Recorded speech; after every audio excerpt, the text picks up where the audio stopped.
Bapak Pendeta, kalau Yesus benar-benar anak Allah, mengapa dia tidak menyelamatkan dirinya dari salib? Silahkan Pak Esra. Kalau pertanyaan ini diajukan oleh Islam, kalau Yesus benar-benar Tuhan, mengapa dia tidak bisa, tidak mampu menyelamatkan diri dari salib? Nah, jawab pendeknya begini, bukan karena dia tidak mampu, tapi dia tidak mau. Kalau dia mau, tentu bisa. Tentunya kita sudah mendengarkan bagaimana cuplikan videonya. Ada pertanyaan yang cukup menarik ditanyakan kepada Pendeta Esra Soru terkait ketuhanan Yesus. Kalau memang Yesus benar-benar anak Tuhan, kenapa tidak mampu menyelamatkan dirinya ketika disalibkan? Pendeta Esra Soru ini memberikan jawaban kepada jemaatnya.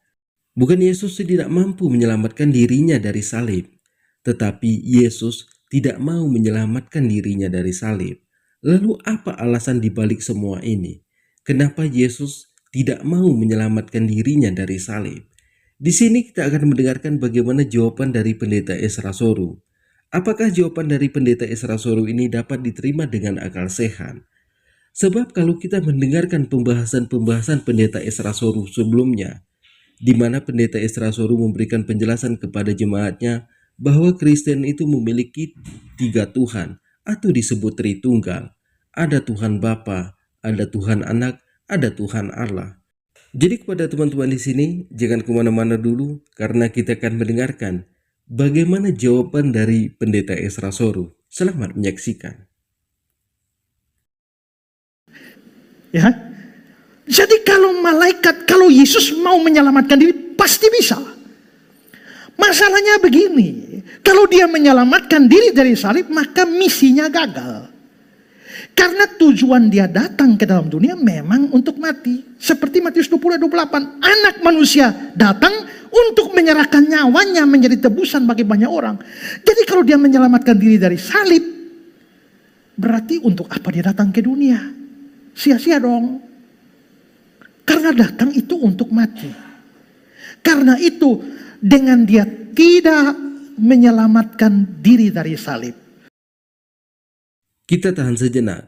Tentunya kita sudah mendengarkan bagaimana jawaban dari Pendeta Esra Soru. Kalau Yesus mau menyelamatkan dirinya dari salib, tentu bisa. Tapi misi Yesus ini gagal. Jadi pendeta ini mengatakan misi Yesus ini untuk mati. Karena Yesus itu disalibkan untuk menebus dosa manusia. Dosa siapa yang ditebus oleh Yesus ini? Kepada siapakah Yesus ini menebus dosa manusia? Bukankah mereka mengatakan dia adalah Tuhan?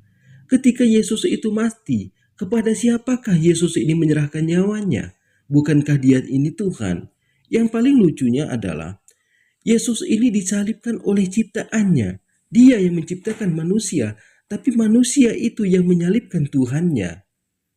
Jadi buat teman-teman di sini, ini sama sekali tidak masuk akal. Bukan kita membenci Pendeta Esra Soru atau agama Kristen. Di sini Tuhan itu disalibkan oleh ciptaannya. Apakah ini masuk akal? Apakah ini dapat diterima dengan akal sehat? Jadi kepada teman-teman di sini kita akan mendengarkan bagaimana jawaban dari Pendeta Esra Soru ini selanjutnya. Justru menjamin keberhasilan misi penyelamatan, penebusan manusia berdosa. Jadi sebenarnya di balik kematian Yesus itu bukan karena manusia terlalu hebat sampai bisa bunuh dia, tapi karena dia memang menyerahkan diri. Ya, Yohanes 10, 17-18. Bapa mengasihi aku, oleh karena aku memberikan nyawaku untuk menerima kembali. Tidak ada seorang pun mengambil nyawa daripadaku, melainkan aku memberikan nyawa menurut kehendakku sendiri. Jadi dia kasih nyawanya. Jadi kalau dia anak Allah, kenapa tidak turun dari salib? Selamatkan dari salib. Jawabnya, karena dia tidak mau. Lu mau apa? Nah, karena begitu kan? Karena kalau dia sampai turun, bahaya kita. Dan kita bersyukur dia tidak turun. Bahkan ketika penjahat bilang, jikalau engkau adalah Mesias, turunkanlah, selamatkan dirimu dari salib dan selamatkanlah kami. Lalu ada penafsir bilang, untung hari itu Tuhan Yesus tidak tersinggung.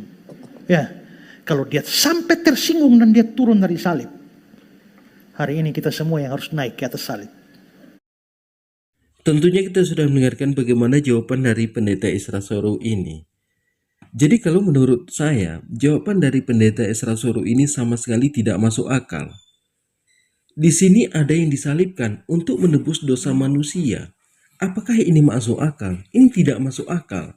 Karena kesalahan kita, orang lain yang bertanggung jawab, orang lain yang disalibkan. Kenapa kita harus melemparkan tanggung jawab itu kepada orang lain? Bukankah kita yang membuat kesalahan, kita yang bertanggung jawab? Tapi pendeta ini mengatakan, beruntung Yesus itu tidak tersinggung. Kalau Tuhan Yesus itu sampai tersinggung, maka kita yang akan menanggung akibatnya. Ini kan lelucon yang dimainkan oleh pendeta di atas mimbarnya. Di sini manusia disalibkan, dikatakan untuk menebus dosa manusia. Bukankah ini penderitaan yang sangat luar biasa? Karena kesalahan orang lain, maka orang lain juga yang diberikan tanggung jawab. Bukankah tanggung jawab itu dilemparkan kepada kita pribadi masing-masing? Kita yang berbuat, tapi kita yang bertanggung jawab. Tapi kalau dijelaskan oleh pendeta Ezra Soru ini, jika Anda yang membuat kesalahan, lemparkanlah kepada orang lain. Ini penjelasan ini sama sekali tidak masuk logika. Jadi buat teman-teman sekalian, mereka mengatakan, jika Yesus itu sampai turun, jika Yesus itu sampai tersinggung, jika Yesus itu tidak mau disalibkan, maka kita yang akan menanggung akibatnya. Maka kita semua yang harus disalibkan. Apakah jawaban dari pendeta Ezra Soru ini dapat diterima dengan akal sehat? Kalau kita berpikir secara logika, di sini Tuhan itu menciptakan manusia, tapi Tuhan pula yang berubah menjadi manusia untuk menebus dosa manusia. Kepada siapakah Yesus ini melakukan penebusan dosa? Apakah Tuhan itu melakukan penebusan dosa kepada Tuhan lagi? Jadi kepada teman-teman sini mungkin cukup sekian. Assalamualaikum warahmatullahi wabarakatuh.